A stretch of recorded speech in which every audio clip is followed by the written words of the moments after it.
So today we like to talk shortly about APIs, and we write here on the screen crash course. That's a bit too big word because we cannot learn you everything about APIs in 30 minutes. But we just like to explain general the idea how APIs can help print business as well print buyers to automate and to easify the way of routing, ordering prints and produce print jobs. First, a short introduction. I'm together today with Mogens Winther, co-founder of Cloudprinter and our CTO. My name is Martijn Eier. I'm the co-founder and CEO of Cloudprinter. And just 10 seconds commercial, if you allow me, of what we do as Cloudprinter. We provide the global print cloud to print buyers all around the world, which means they integrate to our platform. It's one connection, and from that moment they can print locally in more than 104 countries in the world. So our customers are publishers, web-to-print providers, photo book providers, international companies, NGOs, etc. Basically all companies that either wants to print cross-border or they operate on a global scale like a .com. We have customers who allow you to generate and print your personalized timeline book from Facebook, and they print from India to Mexico, etc. Before they were forced to make financial agreements, integrate with each printer in each country, change the PDF file for their specific requirements in every market. And that's something we solve. It's one connection to print local. That was, let's say, a bit the commercial about us. I like to take a look to what are the trends in print that we observe, that we see. And I think there were many presentations today matching a bit the statements we make over here. Our conclusion today is that there's a lot of new print volume in the market. Online web-to-print providers and personalized print providers, they are popping up as a startup somewhere in India or in San Francisco or wherever in the world, and they come with great new tools that drives web-to-print. People, like I just said, that you can print your blog or your WhatsApp or your Instagram, etc. So our conclusion is they are driving print volume. Second, we see that the large publishers, and I'm not talking about a publishing house with 200 titles with a print company on the corner where they were already learning about POD before. Now I talk about the larger ones, let's say the top 10. They finally start after 15, 20 years move to POD because they want to go live. They saw the success of selling their titles on Amazon or in Barnes & Nobles, and now they want to do the same in India, to Flipkart, or in Mexico or in South Africa, etc. So they start to take back their titles and distribute them all around the world and connect them to POD providers.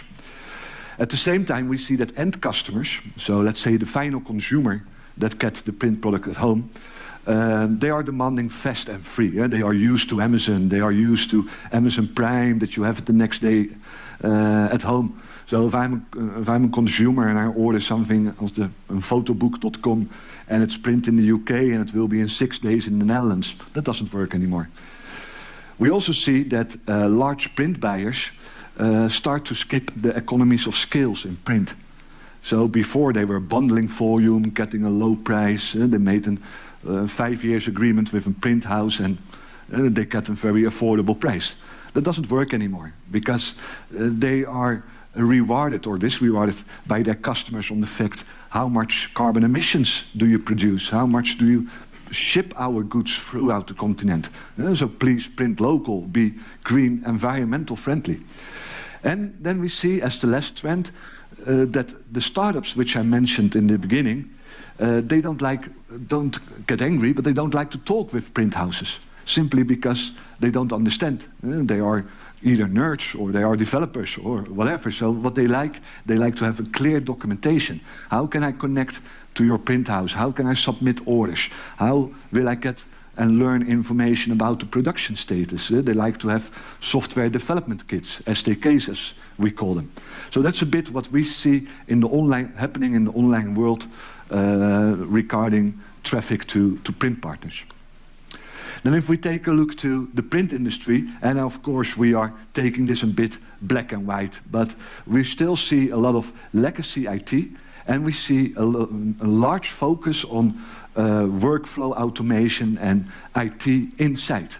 We see people invest in a new digital press and might buy some solution that help them to manage the production workflow, but they are not investing yet in tools to go outside, to get automation directly into your customer. As an example, there were a few examples, great examples today about how to get quotation, because that is still happening very often manual. When you submit a print order or you send a print file to a print house, it's often still a black hole until the file is ready to ship. And still the traditional ways of ordering a print job, is an FTP, email, a web form, or a WeTransfer. So that doesn't really work for the high volume print buyers in this world. So if we summarize what print buyers are, which needs they have today, they like automation, they like integration, they like live quotation. If they want to know what cost a product now in Australia to that particular shipping address, they want to know the answer not in hours, not in minutes, but in milliseconds, straight from your platform, real time. And they want local printing. They want to be social responsible. And they want to keep updated about the production and shipping status. They want to receive notifications for that. So then the question is how APIs can help with that. First of all, I don't know how many of you know what is an API. When I first heard it, I thought about that bottle that I could order at the bar, but that seems to be an API, IPA, wasn't it? IPA. Yeah. Okay. But after some years, I learned it from Mogens. As Mogens is more technical, he will explain in a nutshell what is an API and how it can help print partners to drive volume. Yeah. If you go to the next slide, yeah. There we are. Thanks. Everybody hear about API all day. Everybody hear about it almost every day. Every system use it. But if we just take it a little bit down and see what is it actually, it's a very simple concept. It's just about agreeing on how communication should be. And if you see it as a user in a restaurant asking a waiter for something, we know that situation, all of us, and we know how easy it is to look at the menu, what you have. That's basically the first request to the API. So you get the content of the menu, then you can ask the waiter for it. Again, you are using the waiter for the communication, and then he's forwarding it to the proper application. So the kitchen is the application in this case. The kitchen is the application. They are doing the work, and they are returning it in an easy and easy usable manner to this user. So in this case, it's a simple interaction between one that has a need, the client in that case, the waiter, that is actually the API that is available there 24/7 for serving the user. And then the kitchen is the application that is actually doing the work and delivering it back. So we have every day we use tons of APIs. And the funny thing is, in a few presentations today, the example of airlines was taken. So we continue on that path. Yeah. As an example with airlines, or it can be if you want to have an Uber, if you want to do an online payment, if you go to check your Gmail on your phone, all of these applications use API calls.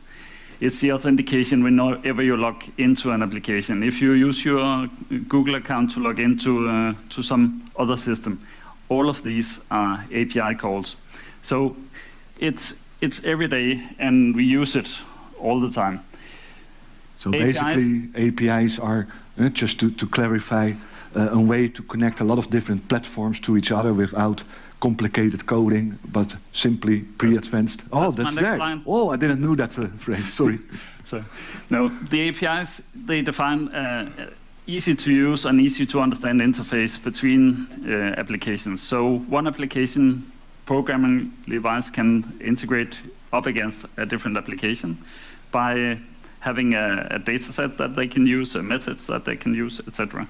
So in this case where you're looking for prices on flights, as we have heard about today, these are prices that are coming from different airlines. These prices have to be synchronized into some system where you can search for it. You have to have an interface to search for it, so you can, instead of having to know how each of these airlines are working, you just need to specify where you're going, from which airport to which airport, at which time, etc., how many people you are. That is the interface that you need to search for a flight ticket.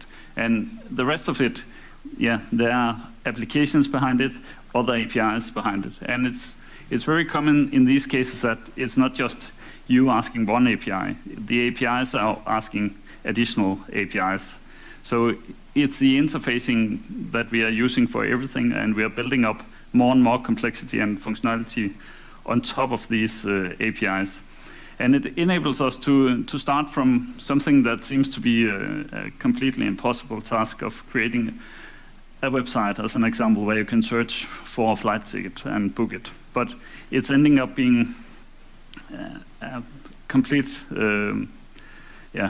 I'm from Denmark, so it's always easy to work with Duplo blocks, Lego Duplo.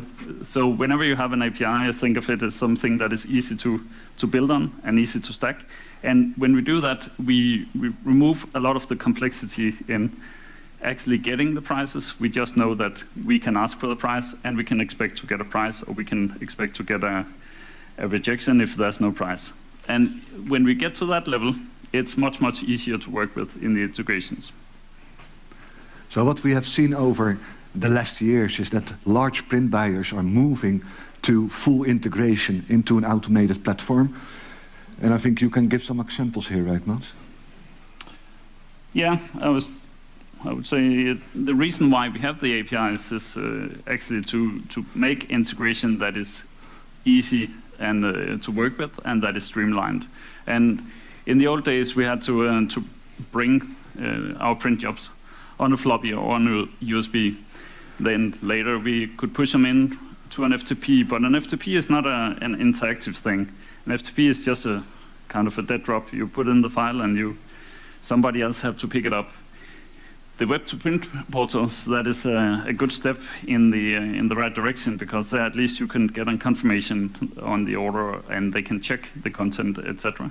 And this is what we are doing in a more automated way with the APIs, that we can already at the moment that we push in the order, then we can the order can be processed, it can be checked, it can be put into whatever system it should be before we get a response back if it's good or not.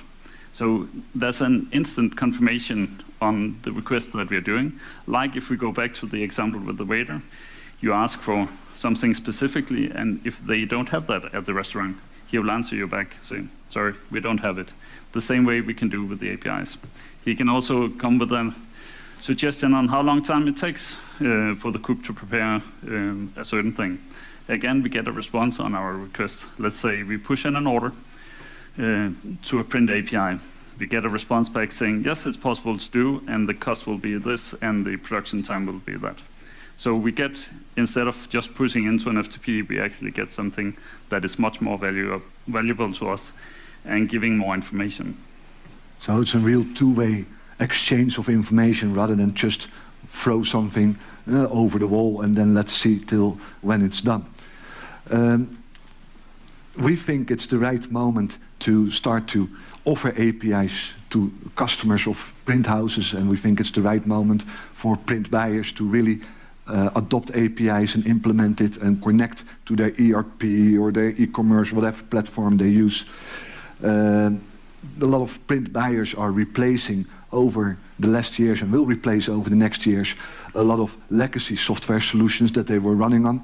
With other words, they are moving finally to the cloud with their ERP, CRM, and whatever which applications they use.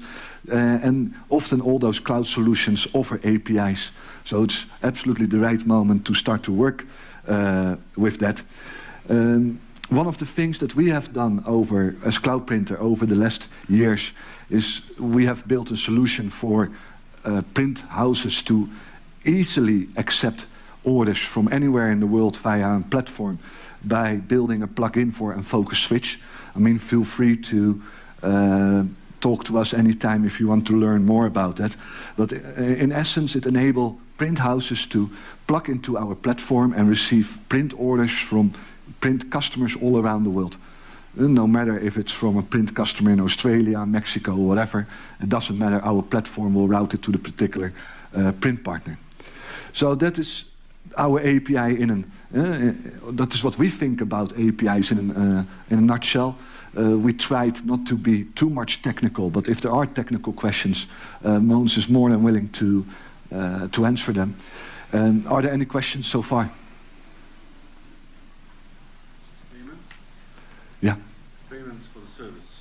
Are you taking payments and give them to printers, or printer has to get direct connection to the ordering form? We have two kind of models that we use.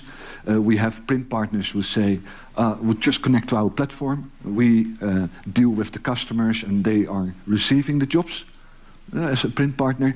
And we charge the customer and we pay the print partner. That's one. But we have also print partners who are using just our technology. So they have the financial and the legal relation is between the print partner and their customers. And they just use our platform as the cloud tool to have their automated orders from them. So more or less payment before service? Yeah, so we have a software as a service model where they can use our service and have a direct relation between print partner and print customer, where Cloudprinter is no part of it, but they also can hook up into our network and receive orders from our customers while they don't know which customers that are. And in that case, the money follows the print job. Payment before service? And payment before service are not fully... Payment before print? Because I understand you're mostly into smaller printers, or... No. Oh, you mean in times... No, it's all... I mean if it's 20 books... Oh, like that. I thought you meant like the payment. No. Well, what happened with our customers is on the moment that they push in an order into our platform, then often it's in digital print on demand, one copy, 2 copies, etc. We authorize their credit card. The job goes to the print partner who's qualified to do it, and we release the payment on the moment there is a shipping signal.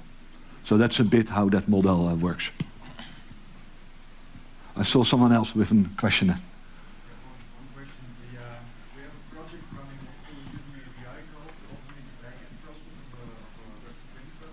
Yeah.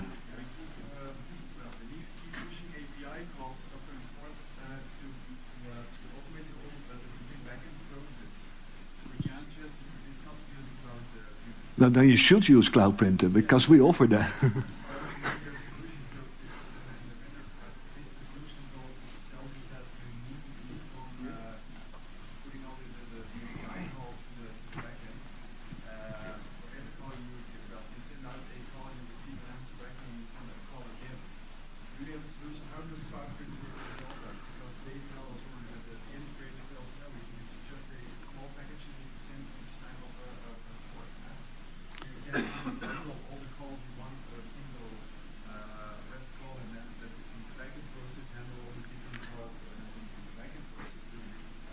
Yeah, I can explain shortly how we do it, and there's multiple different ways of doing it, but it all comes down to how the APIs are designed. It's correct in printing, there's normally a two-way communication. There's one way where you push in an order. That normally for us is it can be one order with one item or multiple items, and this is normally a larger block of either XML or JSON. And the other way, getting signals back from the print partner, that is normally small signals that we get, and these calls comes every time some event is happening. Let's say you have received an item, you give us a signal back. You have pushed an item to the press, you give us a signal back. These small signals, they can be bundled in our implementation. So you can put, let's say, all signals from one order. Let's say it has 5 items, and you push all of these 5 into queue at some moment. You want to set a print signal on them, put them all in it's in JSON, so just in a JSON array with all signals and push them at once. It's it's a way to do it, and what we use webhooks. So basically, you just say, we create an endpoint that you can call, and give you the URL for it. You call it back whenever you have signals for us. So we'll not ask you again and again what is the status, because that communication is additional and too much. So the normal communication would be one endpoint and then webhooks for signals back. And we do the same on client side.